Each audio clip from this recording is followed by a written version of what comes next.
Thank you so much, ladies and gentlemen, for joining back for this session.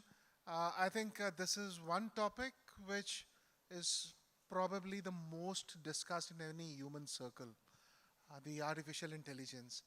I was like an efficient person. I tried outsourcing my job to ChatGPT to kind of, work out my opening remarks. And then moments later, I realized that this is one thing I shouldn't be doing, of trying to outsource my own job to somebody else. So I decided to just talk on my own. It's a wonderful panel that we have. While we still wait for Mr. Abhishek Singh, the Chief Executive Officer of AI India Mission, I am joined by a very, very elite group of individuals who will be sharing their, discussing about artificial intelligence, sharing their views, starting with Natasha and Sandeep. Luis, of course, is going to be moderating the session for us, Nitendra, Shivraj, and finally Swati.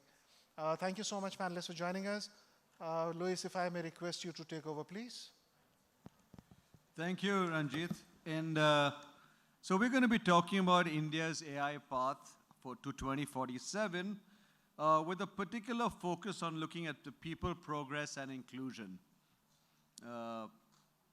This morning, the Minister, Ashwini Vaishnav, talked about the 4 pillars for India's growth. He talked about infrastructure, manufacturing, inclusiveness, and simplification.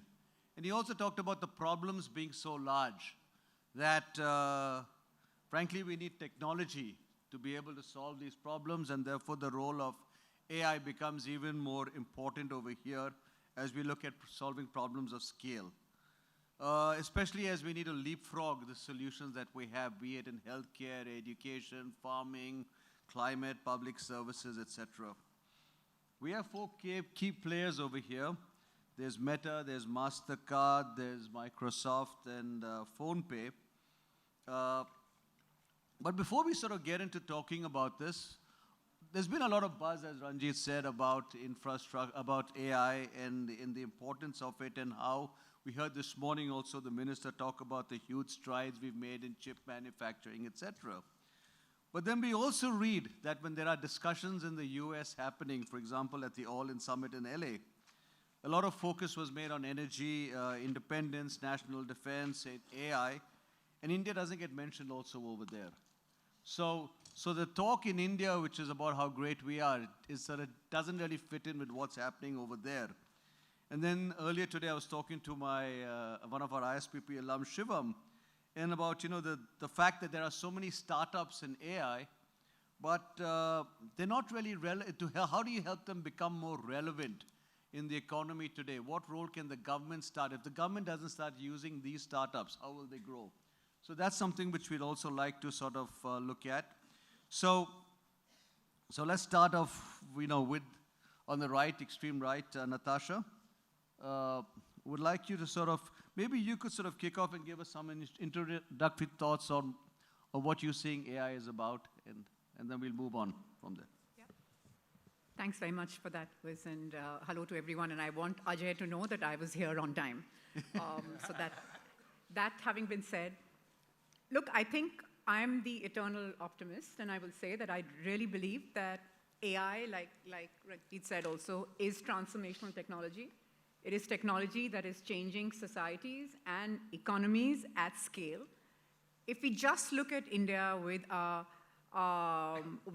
digital public infrastructure, with our very vibrant startup ecosystem and the AI talent pool, I think we should definitely celebrate a lot of what all of these bring to the table and the massive opportunity that India does present today.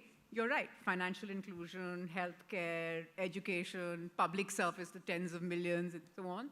There is space, and a lot of space for it, for AI to come in and solve at scale. And I think many people are trying to do their bit and plug into this. I mean, if I give you a small example, take a look at the excitement, if I can call it that, of India hosting the AI Impact Summit in February.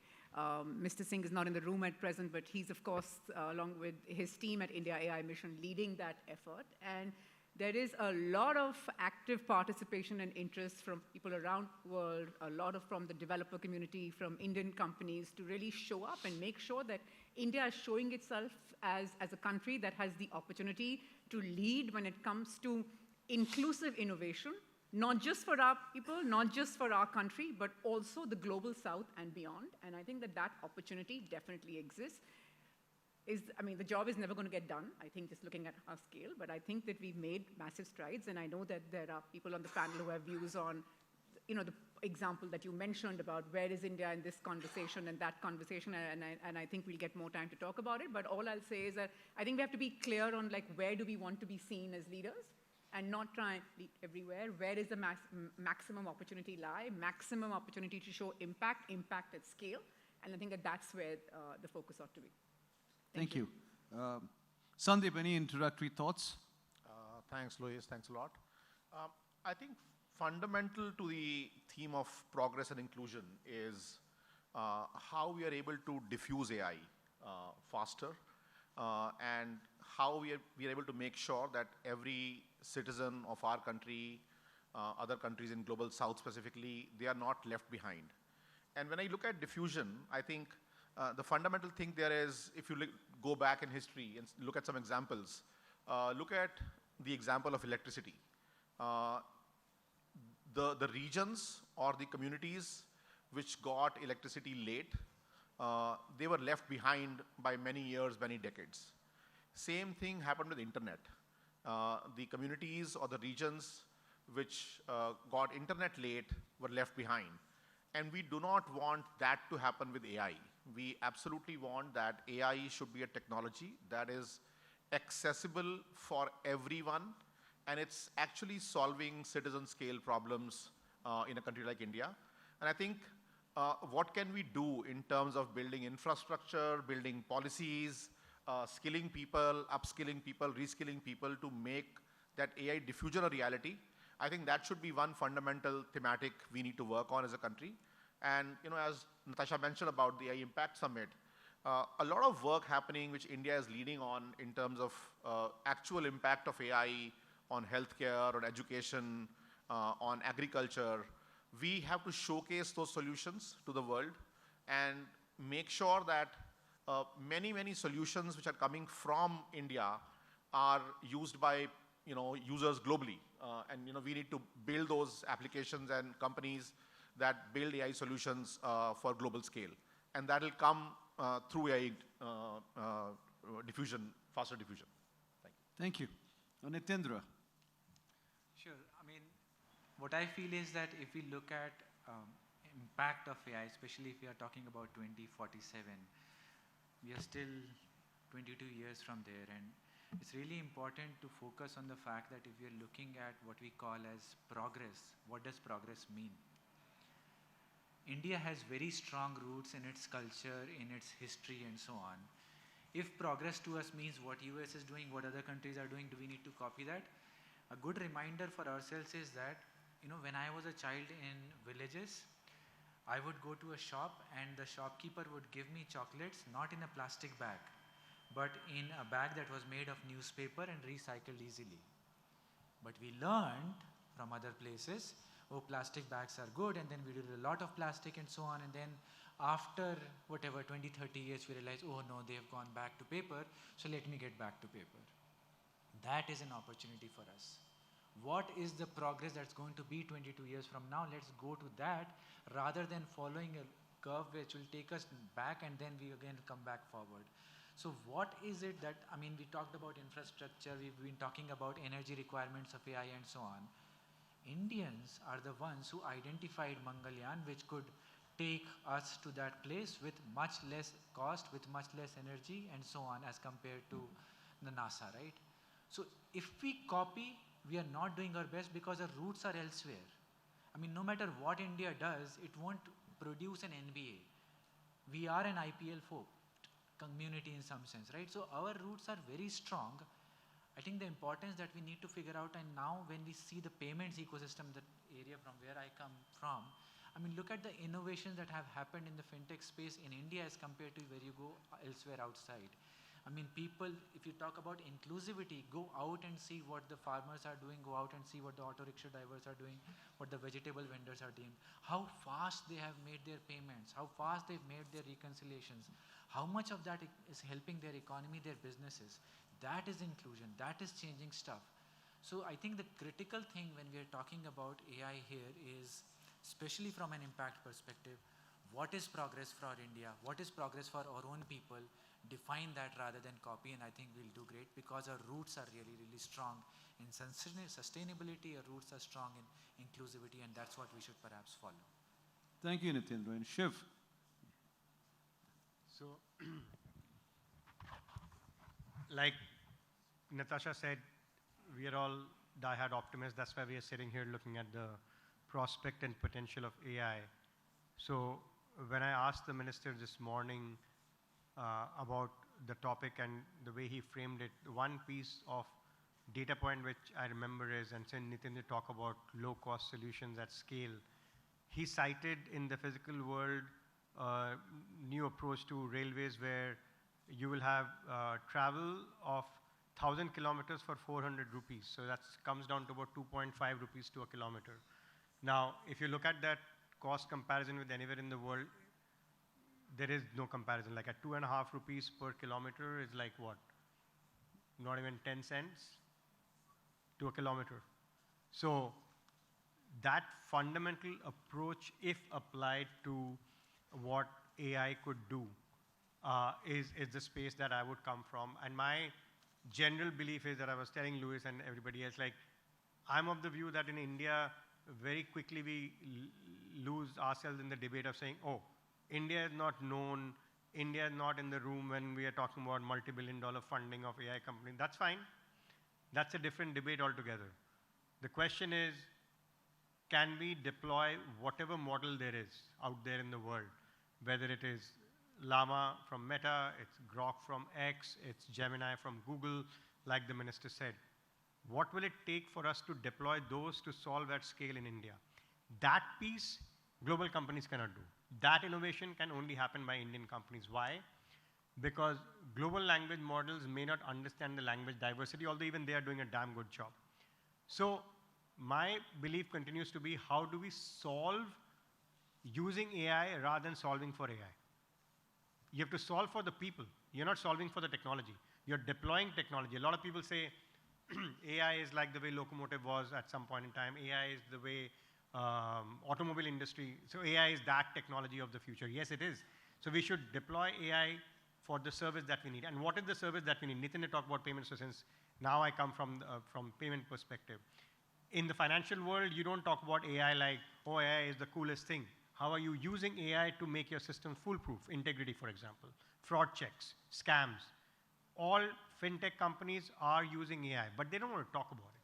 But we are using AI to solve for a problem which is a scale problem. Cyber fraud is a scale problem. It's happening to like almost 800 million people on a daily basis. So are fintech companies using AI? The answer is yes, they are using AI to solve for people's needs.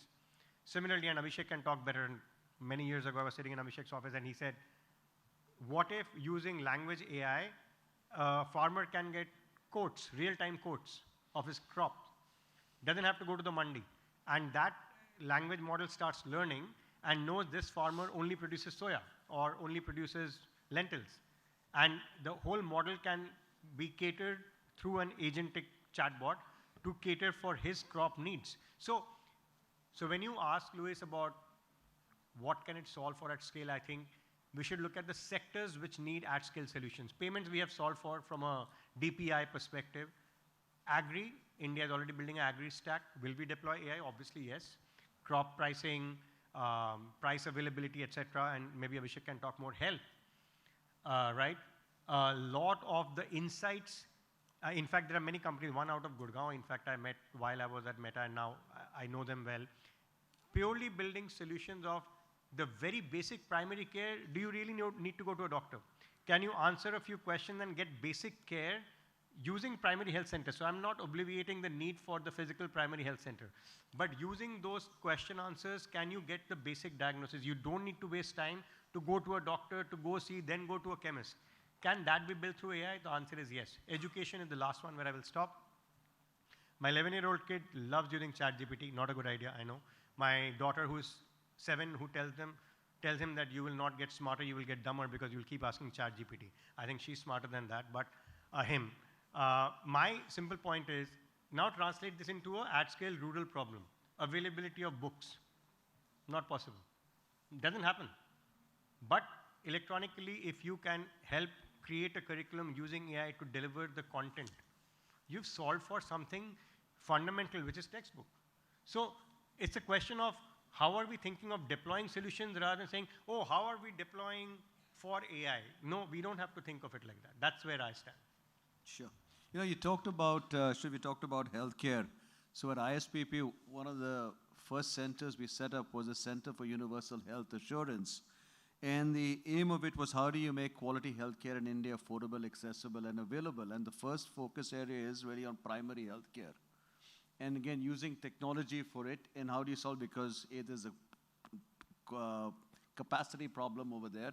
And secondly, you know, there's a cost issue. So therefore, if you can have tools that work over there and solve it at scale, it becomes a bigger thing. Natasha, you started the whole thing. You talked about, you know, solutions for scale, etc. Could you elaborate a bit more about what Meta's plans are for India in terms of working on this, addressing this problem? Thanks for that, Chris. And I just want to kind of underscore a point that was made earlier on what we should focus on and where we are seeing a lot of momentum in India. And I just that Indian developers are the second highest contributors to open source projects on GitHub globally. And this is why India has the opportunity to build out these applications which can solve some of the most pressing and challenging problems for the world. So just kind of doubling down on that. As far as Meta is concerned, we are, of course, investing in a lot of areas. The priority areas, just because we mentioned skilling first, I'll just talk about that. Skilling and capacity building, I think we would agree, is just an absolutely critical area where I feel that the government and industry can definitely come together. And again, the government has been very encouraging of all partnerships in this space. At Meta, we have a Center of Excellence, again, which is part of our partnership with the India AI mission, which is really putting out a lot of cutting-edge research. There's also a skilling program that we have for technical students based on foundational AI and more advanced AI, again, as part of the India AI mission. Where we've actually seen a lot of momentum has also been how so many government departments at the central level and state governments have wanted to work with us to build out solutions on our large language model, Llama. I'll give you an example of the work that we've done with the Ministry of Skill Development and Entrepreneurship, where we've developed a chatbot called SIA, that's the Skill India Assistant.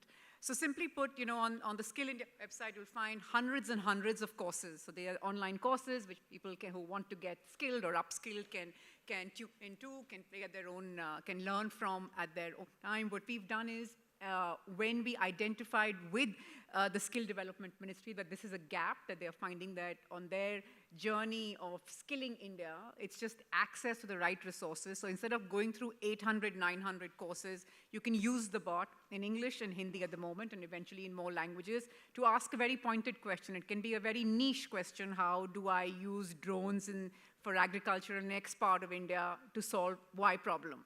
And it will give you a response. It will give you a response. It will take you to kind of more specific resources just on that particular issue. It will also talk about perhaps other job opportunities in this area, or even other skilling centers around this. So we're seeing a lot of governments really want to solve problems. We've got partnerships in Maharashtra, Telangana, in Uttar Pradesh, where again in UP they want to sort for the MSME issue, that there are lots of, you know, permissions and clearances, et cetera, that are needed. So can we just have the bot kind of do it as a one window, go here, this is the link that you need, instead of having to go through different department websites and what have you. We've, of course, recently announced our joint venture with Reliance on building enterprise AI solutions, again, on Llama. So there's quite a gamut on it, because at the heart of it, of course, is our open source offering and how we are seeing developers are building on it, and the opportunity that is providing. So on the whole, I think that, again, the India AI Impact Summit will be a critical opportunity, I think, for all of us to come in and showcase the value that India brings and just what we are bringing to the table when we talk about the contribution from India. Thanks, Natasha. Sandeep, you know, one of the things which I talked about earlier today also was the role of the regulator. And how much of space is given for innovation and how much does the regulator hold you back? And given the fact that Microsoft's working in so many different geographies, would you have any sort of thoughts on how is the Indian government looking at regulating AI and compared to best practices elsewhere? Thanks, Louis. Great question. I think first and foremost, I think the path India government has taken is very commendable. I think early on there was recognition that AI is an enabler. It's a technology that can help us solve citizen scale problems. And we can't take an approach, and we should not take an approach which is anti-innovation. So what can we do which is pro-innovation?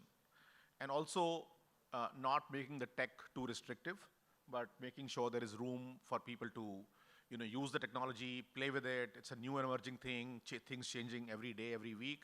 So what do we do to enable people? And I think that has helped a lot. I think the whole allocation of budget and announcement of India AI mission, the public-private partnership in terms of making compute available for research institutes, for startups, has been of great help. The formation of AI Kosh in terms of how do we enable data sets to make sure that the application developers have good data sets to work on. So the government has taken multiple steps as enabling steps. And I think also the thinking around saying, we obviously need to look at harms or potential harms of AI, which any technology can have, but should we first look at existing laws and regulation, because they cover a whole gamut of risks, and then we see what is missing and then cover that. So I think that forward-looking approach which India has taken has been extremely, extremely helpful. On the global examples I can share, for example, EU does obviously other side of the spectrum, and it's hurting them in terms of not enough innovation happening, not enough companies coming out with good solutions, good applications. So I think that's the one side. And then there are countries like Japan, which have publicly declared saying we want to be the most AI-friendly country in the world, right? So there are things to be learned from EU, what not to do. And there are things to learn from, say, for example, Japan on what more can we do. But I think we're at a good spot right now with a very enabling framework and not restrictive, very innovation focused. It reminds me of an article I read many years ago. Why do cars have brakes? And in the traditional, they have brakes so that it stops you down. But no, actually they have brakes to let you go fast. And once you sort of have that enabler, you can do a lot more things. And similarly with processes, etc., it helps you figure out your boundary to be able to work over there. Absolutely, absolutely. Very well said, yeah. So we've talked, you mentioned a bit about the payments role of AI. Could you tell us a bit more about how AI will sort of, Shiv also talked about this, but some more thoughts on the payment sort of world that you are in and how AI is going to sort of play a much larger role over there. Sure. So one of the things that we all experience is, from a point of view of what Shivnath was saying, was securing the payment ecosystem. And if I ask by show of hands, was anybody subject to a fraud while doing any digital payments in the last 6 months? Barely a few hands are raised, yeah? And now if I ask another question, that has anyone used a credit card in the last 1 month or not? Show of hands. So this just proves that it's not that people are not listening. They are listening, but they are selective. They did actually not face a payment fraud. So there are two important things that are coming from this fact is that behind the entire payments ecosystem is a strong technology framework, which a lot of it has. Yeah, okay, I see. Yeah, so behind the entire payments framework, a very strong technology framework of AI is working to secure the entire ecosystem.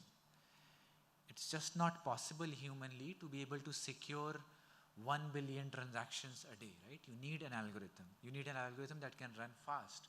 because as soon as you swipe your card, you would want to know whether the transaction is approved or not. And the reason so many of us raised our hands, there are two reasons why we've used our cards in the last 1 month. One is definitely the fact that we feel safe when we use that particular instrument. Therefore, we rely on it. The second, which at times does not get noticed, is it is easy to use. Even if people, those who raised their hands while the fact that they had faced some kind of a fraud, the reason they again went back to that payment instrument and still used it, because it is extremely easy to use. We are covered with multiple, the banks would cover their fact that if that fraud happens, then they'll take the liability and so on and so forth. But the ease of use is also something that AI is enabling.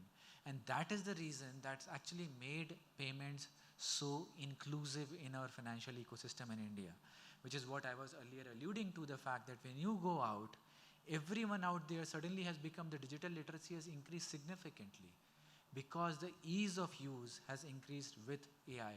Now, whether that is because of the fact that there is something that can easily scan your QR code, whether it is because there is easier biometrics rather than me having to remember PIN numbers and so on, and all of these things are evolving. So both these things are the ability to secure the ecosystem and the ability to make it easier. Both these things are fusing to make sure that the payments are becoming much more easier. And payments is not just one thing. I always say that payments is like, there are no potholes on the road. They are smooth, they are fast. Now what happens with that is that you can ride the car very, very fast because there are no potholes out there. And what is riding is our economy. So economy can go faster if the payments are safer, which means no potholes. If the payments are easier, which means they are moving fast. So in some sense, I feel that use of AI in payments is actually driving the Indian economy, and that I think is a huge thing that we are providing to the country. So Shiv, you did know what I was going to ask you, right?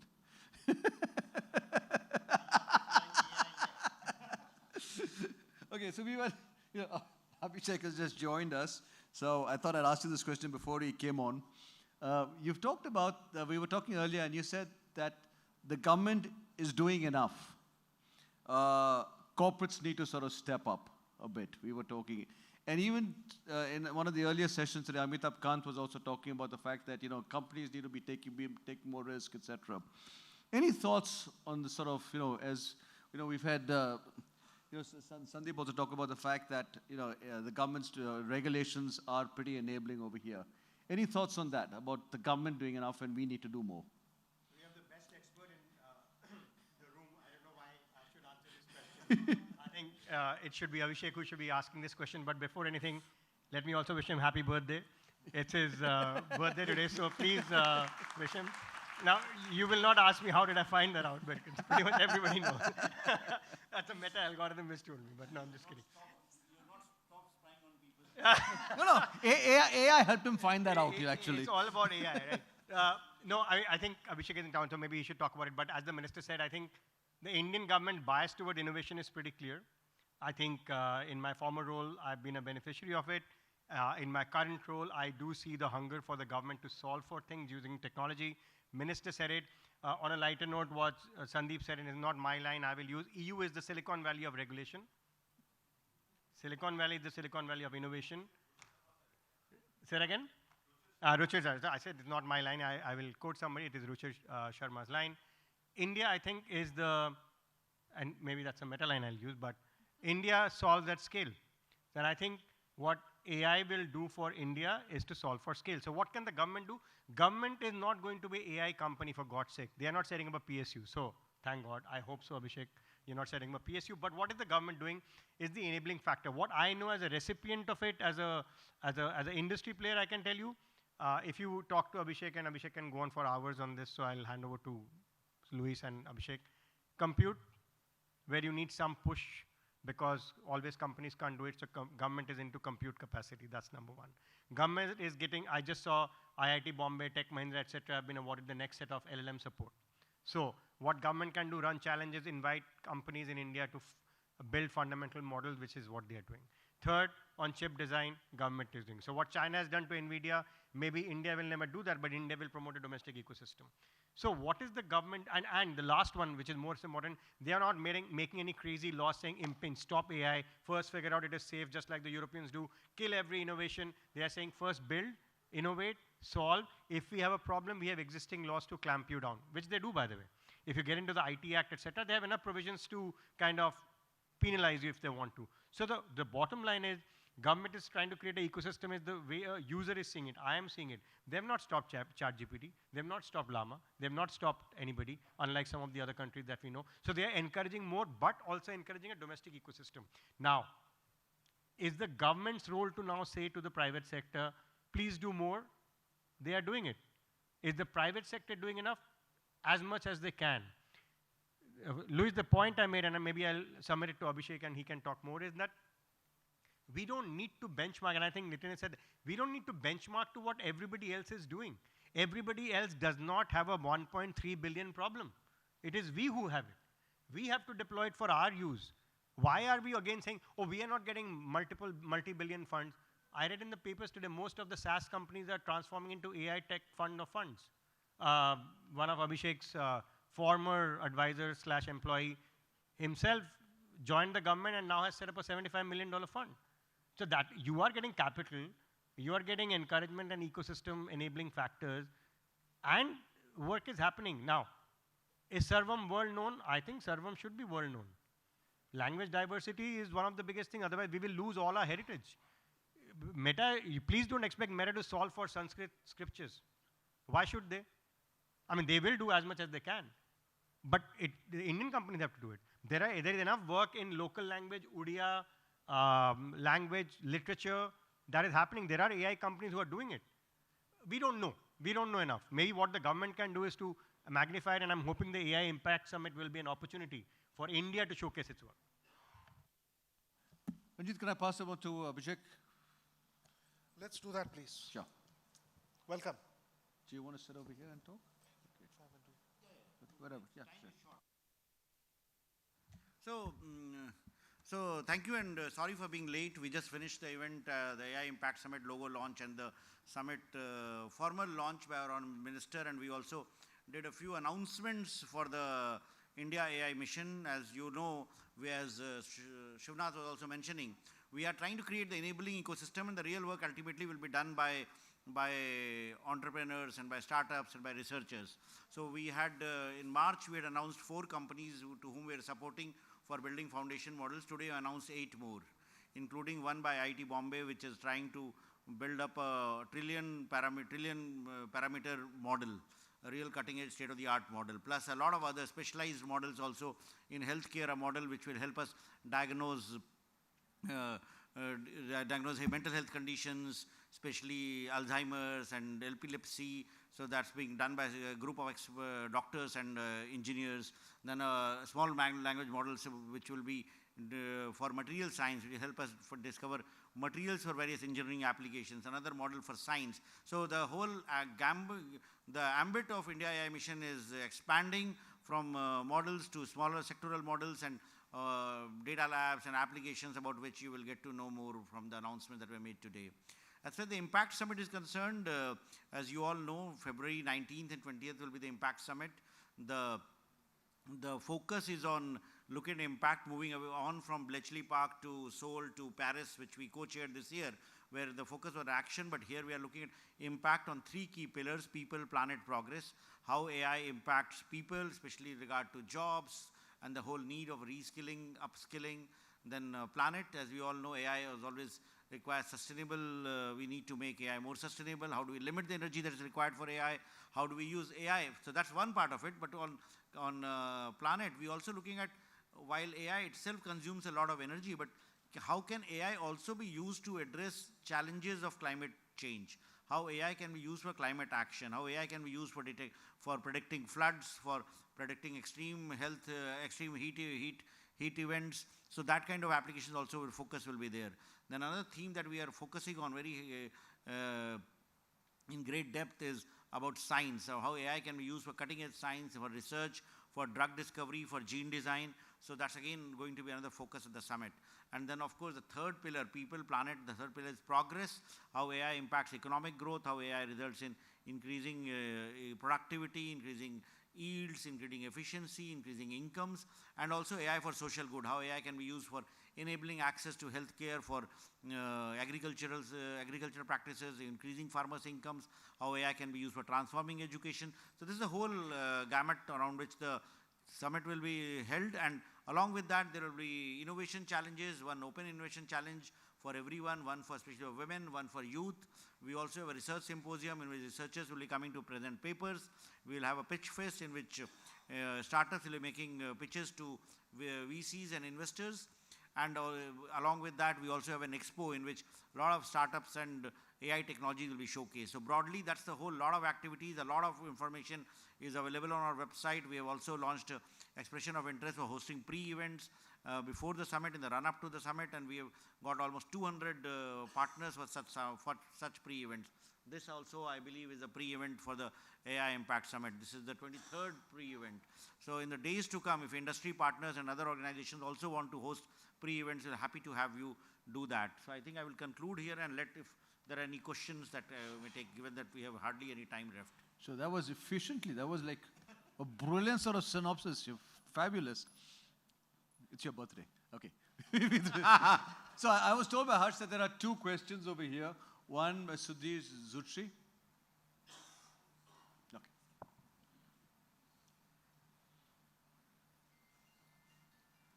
Thanks, Louis. I'm being respectful of time, so I'll be very short. So, sir, many people worry about AI. What can government and business jointly do to urge more citizens to use AI more often and reduce their fear of this new technology? See, like any technology has its pros and cons. Like when we drive vehicles, we benefit by being able to travel faster and easier. But in order to ensure that while driving we are safe, we have rules like driving licenses, vehicle permits, traffic lights, pollution checks, speed limits. So all those things are there. So similarly, when we are using AI for larger economic growth and social good, there will be guardrails which will ensure that any use of AI for causing any harm to individuals or groups at a whole can be limited. So those guardrails are something that we evolve in consultation with industry, in consultation with researchers, and the government comes up to ensure that AI is largely used for larger human good. Thank you. Harsh, you told me there's a student also who has a question. Okay, does anyone else have any question over there? We have time for one question. Okay, go ahead, the front. Hello, good evening, everyone. My name is Priya, and I work in the space of social impact at the intersection of behavior change, tech, and policy. My question is around that, on the data. So we do know that the data that AI use, there is a gender bias associated with it. So I wanted to understand that what measures are we taking in order to sort of decrease that so that there is more equality when we're using data for training and for developing new products? Like very true. In fact, AI, since it's trained on data, and if the data is not inclusive, then there will be bias, and it will result in outcomes which will not be fair. So what needs to be done is that have data strategies which are more inclusive. Currently, the models that we use are all trained on data from the Western countries. So one focus is how do we ensure that data from global south, data from countries like India also becomes part of the training data. And while we do so, how do we ensure that it's more balanced? But that will require ensuring adequate digitization, because very often the digital data that exists is itself biased, because number of women who are already in the digital economy is limited. So that limits that. So there are bias mitigation tools, there are tools which check whether the input data is fair balance of the population that we are using our tool or not, and then necessary corrections are applied. So that's how one tries to tackle these challenges. Super. Over to you. Thank you, Additional Secretary Abhishek Singh, for your great points. Thanks to your leadership, AI at scale is surpassing expectations in certain pockets of critical areas. We are not saying all of them. And this is fueled by the hunger of policymakers like you which is creating transformative policy reforms. So thank you once again. Thank you, Ranjeet, for setting the ball rolling for this amazing discussion. Natasha, Nitendra, Sandeep, Shivnath, amazing points. Thank you so much. This was an interesting discussion. And last but not least, Luis Miranda for moderating this sparkling panel. I couldn't have been in a better panel. Thank you once again. Thank you for attending this.